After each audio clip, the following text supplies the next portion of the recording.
എറണാകുളം തൃപ്പൂണിത്തുറയിൽ ആർക്കും വേണ്ടാതിരുന്ന ഭൂമി. അതായിരുന്നു 15 കൊല്ലം മുമ്പ് കണ്ടനാട് എന്ന ഗ്രാമം. എന്നാൽ 75 സെന്റ് സ്ഥലം പരതി പിടിച്ചു വാങ്ങി ശ്രീനിവാസൻ ആ നാട്ടിലേക്കെത്തിയത് ഏറെ സ്വപ്നങ്ങളുമായിട്ടായിരുന്നു. വീട് പണിയുന്നതിനൊപ്പം കൃഷിയിടവും അദ്ദേഹം ഒരുക്കിയെടുത്തു. ഒപ്പം തരിശായി കിടന്ന ഉടമകൾ പോലും തിരിഞ്ഞു നോക്കാതിരുന്ന നെൽപ്പാടം അദ്ദേഹം വിളനിലമാക്കിയെടുത്തു. ഉടമകളോട് സംസാരിച്ച് ഒരു കൂട്ടായ്മയുണ്ടാക്കി ഒന്നിച്ച് കൃഷി ചെയ്തു. അവിടെ വിളയാത്ത പച്ചക്കറികളോ സാധനങ്ങളോ ഇപ്പോൾ ഇല്ല എന്നതാണ് യാഥാർത്ഥ്യം. ഇപ്പോഴും അതിന് മാറ്റം വന്നിട്ടില്ല. അദ്ദേഹം തുടങ്ങി വയ്ക്കുകയും മനോഹരമായി മുന്നോട്ട് കൊണ്ടുപോവുകയും ചെയ്ത ഉദ്യമം ഇന്നും ഫലഭൂയിഷ്ഠമായ ആ മണ്ണിൽ പൂത്ത് തളിർക്കുകയാണ്. ജൈവകൃഷിക്കാരനായ മനുവാണ് ശ്രീനിവാസനൊപ്പം ആദ്യം ചേർന്നത്. 2 ഏക്കറിൽ തുടങ്ങിയ കൃഷി പിന്നീട് 102 ഏക്കറിലേക്ക് വ്യാപിക്കുവാൻ കാരണം മനുവിൻ്റെയും ശ്രീനിവാസന്റെയും ഒന്നിച്ചുള്ള പരിശ്രമമായിരുന്നു. ഒപ്പം ആൽഫിൻ അടക്കമുള്ള നിരവധി പേരും പങ്കുചേർന്നു.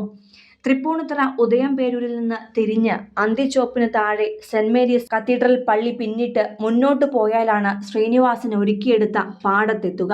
അവിടെയാണ് പച്ചക്കറി കൃഷി സമൃദ്ധമായി കായ്ച്ച് ഓരോ സീസണുകളിലും സന്തോഷത്തിന്റെ വിപണി സൃഷ്ടിക്കുന്ന കൃഷി.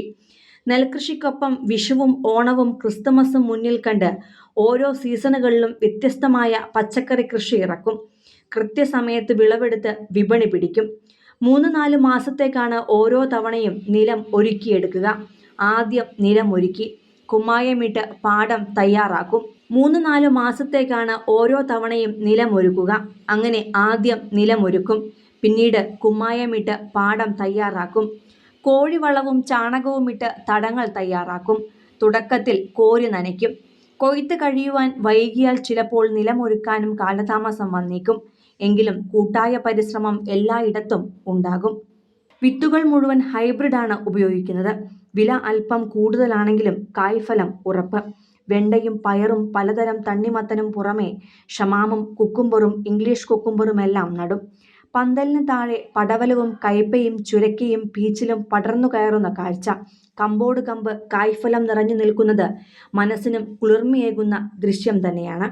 പാടത്ത് മാത്രമല്ല, പാടത്ത് രാഷ്ട്രീയക്കാരും സാമൂഹ്യ പ്രവർത്തകരും നാട്ടുകാരുമെല്ലാം ഒന്നിച്ചാണ് പണിക്കിറങ്ങുന്നതും.